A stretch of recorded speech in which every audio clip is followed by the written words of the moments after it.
ធ្វើដំណើរទៅកាន់ជម្រៅនៃមហាសមុទ្រអាតកំបាំងរបស់យើងមហាសមុទ្រគឺជាផ្នែកធំបំផុតនៃផែនដីប្រហែលជាង 70% នៃផ្ទៃផែនដីត្រូវបានគ្របដណ្ដប់ដោយទឹកសមុទ្រទោះបីជាមនុស្សបានរស់នៅលើផែនដីអស់រាប់ពាន់ឆ្នាំនិងអភិវឌ្ឍបច្ចេកវិទ្យាខ្ពស់យ៉ាងណាក៏ដោយក៏មហាសមុទ្រនៅតែជាតំបន់អាតកំបាំងដ៏ធំមួយអ្នកវិទ្យាសាស្ត្រជាច្រើនបាននិយាយថាមនុស្សស្គាល់ផ្ទៃព្រះច័ន្ទច្បាស់ជាងការស្គាល់ជម្រៅមហាសមុទ្ររបស់ខ្លួននេះបង្ហាញថានៅក្រោមរលកទឹកដ៏ធំល្វឹងល្វើយមានពិភពមួយដ៏អស្ចារ្យដែលមនុស្សមិនទាន់យល់ដឹងពេញលេញនៅឡើយការធ្វើដំណើរទៅកាន់ជម្រៅមហាសមុទ្រមិនត្រឹមតែជាការផ្សងព្រេងប៉ុណ្ណោះទេប៉ុន្តែវាជាការស្វែងរកចំណេះដឹងអំពីជីវិតភូមិសាស្ត្រអាកាសធាតុនិងអនាគតរបស់ផែនដីនៅក្នុងជម្រៅងងឹតនៃមហាសមុទ្រមានសត្វចម្លែកភ្នំភ្លើងក្រោមទឹករូងភ្នំដ៏អាតកំបាំងនិងប្រព័ន្ធជីវិតដែលអាចរស់នៅបានដោយគ្មានពន្លឺព្រះអាទិត្យពិភពក្រោមទឹកនេះគឺដូចជាភពផ្សេងមួយដែលលាក់ខ្លួននៅលើផែនដីរបស់យើងអត្ថបទនេះនឹងនាំអ្នកធ្វើដំណើរចូលទៅក្នុងជម្រៅនៃមហាសមុទ្រអាតកំបាំងដោយពិពណ៌នាអំពីរចនាសម្ព័ន្ធមហាសមុទ្រសត្វចម្លែកបច្ចេកវិទ្យាស្រាវជ្រាវប្រវត្តិនៃការរុករកនិងសារៈសំខាន់របស់មហាសមុទ្រចំពោះជីវិតនៅលើផែនដ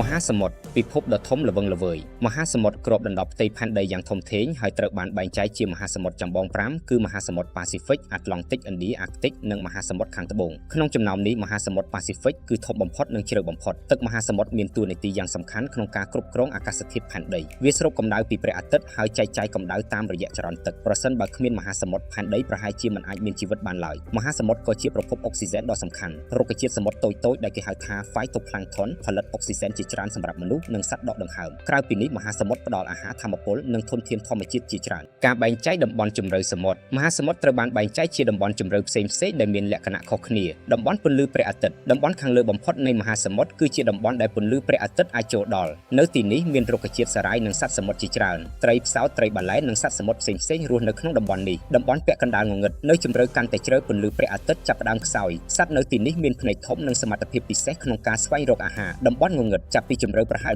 1000 ម៉ែត្រចុះក្រោមពន្លឺព្រះអាទិត្យមិនអាចចូលដល់បានទៀតទេតំបន់នេះងងឹតសម្ពាធខ្លាំងនិងត្រជាក់ខ្លាំងទោះជាយ៉ាងណាសត្វចម្លែកជាច្រើននៅតែអាចរស់នៅបានជ្រៅបំផុតនៃមហាសមុទ្រតំបន់ជ្រៅបំផុតគឺ Mariana Trench នៅមហាសមុទ្រ Pacific ចំណុចជ្រៅបំផុតហៅថា Challenger Deep មានជម្រៅជាង 10000 ម៉ែត្រប្រសិនបើយកភ្នំ Everest ដាក់ចូលវានៅតែមិនផុតពីផ្ទៃទឹក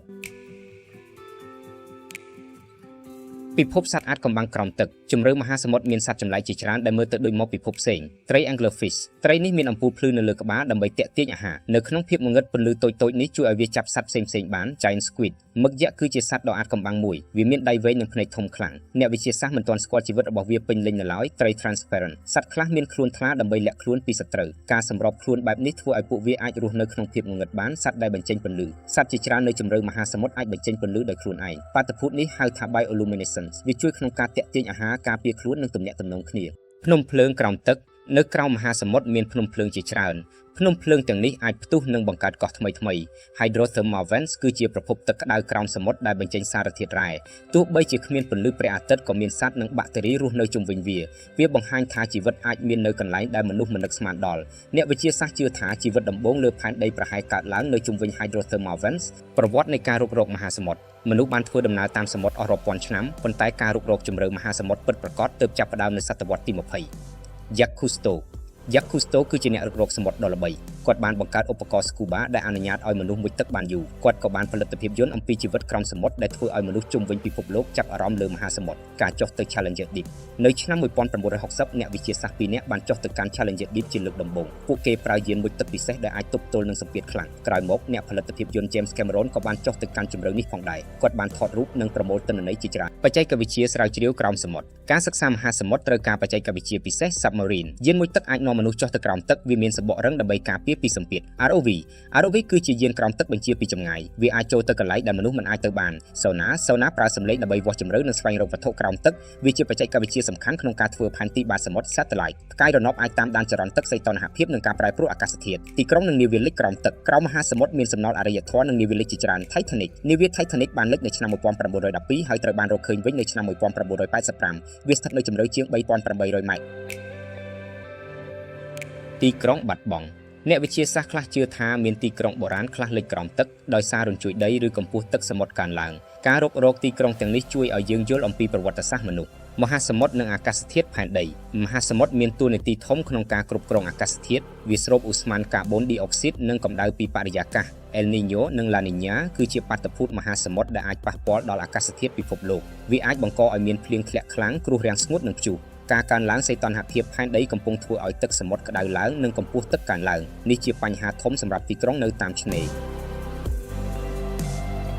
ការបំពុលមហាសមុទ្រកំពុងប្រឈមមុខនឹងការបំពុលយ៉ាងធ្ងន់ធ្ងរ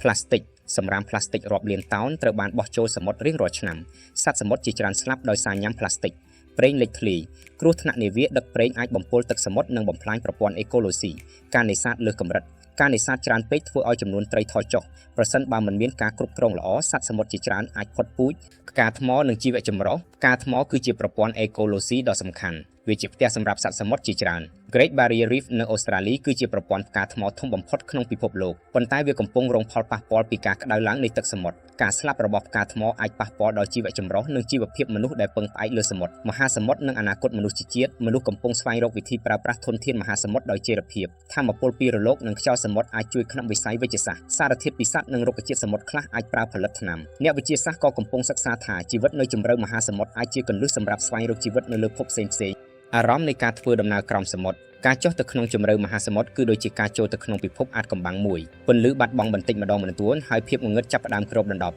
សត្វចម្លែកនិងទេសភាពក្រោមទឹកធ្វើឲ្យមនុស្សមានអារម្មណ៍ថាកំពុងស្ថិតនៅលើភពផ្សេងសម្ពាធទឹកដ៏ខ្លាំងនិងភាពស្ងប់ស្ងាត់ធ្វើឲ្យការធ្វើដំណើរនេះគួរឲ្យភ័យខ្លាចនិងគួរឲ្យចាប់អារម្មណ៍ក្នុងពេលតែមួយអ្នករុករកជាច្រើនបានពិពណ៌នាថាការមើលឃើញជីវិតនៅជម្រៅសមុទ្រធ្វើឲ្យពួកគេយល់ថាផែនដីនៅតែមានអាថ៌កំបាំងជាច្រើន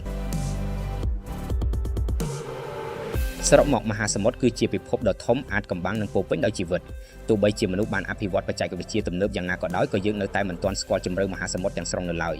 នៅក្រោមរលកទឹកមានសត្វចម្លែកភ្នំភ្លើងក្រោមទឹកនិងប្រព័ន្ធជីវិតដ៏អស្ចារ្យដែលបន្តធ្វើឲ្យអ្នកវិទ្យាសាស្ត្រភ្ញាក់ផ្អើលការធ្វើដំណើរទៅកាន់ជម្រៅនៃមហាសមុទ្រអាចកំបាំងមិនត្រឹមតែជាការផ្សងព្រេងប៉ុណ្ណោះទេប៉ុន្តែវាជាការស្វែងរកចំណេះដឹងអំពីផែនដីនិងជីវិតមហាសមុទ្រផ្ដល់អុកស៊ីហ្សែនអាហារនិងការគ្រប់គ្រងអាកាសធាតុសម្រាប់មនុស្សជាតិដូច្នេះការការពារនិងអភិរក្សមហាសមុទ្រគឺជាការងារសំខាន់បំផុតមួយសម្រាប់អនាគតរបស់យើងនៅពេលយើងបន្តស្រាវជ្រាវនិងរុករកជម្រៅមហាសមុទ្រយើងប្រហែលជានឹងរកឃើញអាថ៌កំបាំងថ្មីៗដែលអាចផ្លាស់ប្ដូរការយល់ដឹងរបស់មនុស្សអំពីផែនដីនិងចក្រវាឡទាំងមូល